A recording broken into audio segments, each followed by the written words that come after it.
بعض ساتھیوں کی طرف سے یہ سوال آتا ہے کہ ہمیں زکوٰۃ دینی ہے مثلاً 22 شعبان کو، مگر کوئی ضرورت مند آ گیا یکم شعبان کو اور ہم اسے زکوٰۃ دینا چاہ رہے ہیں، تو آیا اگر ہم انہیں پیشگی زکوٰۃ دے دیں گے تو زکوٰۃ ادا ہو جائے گی؟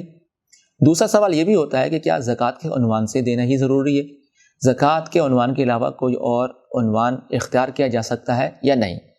تو پہلے سوال کا جواب یہ ہے کہ پیشگی زکوٰۃ دی جا سکتی ہے اور بعد ازاں اس کا حساب کر لیا جائے۔ مثلا 1000 روپے زکوٰۃ دے چکے ہیں اور زکوٰۃ کی تاریخ پر آپ کو 2500 روپے زکوٰۃ دینی تھی، تو آپ 1000 روپے اس سے منا کر لیں، بقیہ 1500 روپے آپ زکوٰۃ دے دیں، آپ کی زکوٰۃ پوری ادا ہو جائے گی۔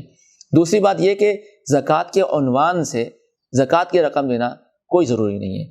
اگر آپ کے سامنے ایک شخص مستحق ہے اور وہ تعاون کے لائق ہے اور آپ اس کے ساتھ تعاون کرنا چاہ رہے ہیں، تو آپ اس کو کسی بھی عنوان سے، ہدیے کے عنوان سے، گفٹ کے عنوان سے، کھانے پینے کے عنوان سے اس کو رقم دے سکتے ہیں۔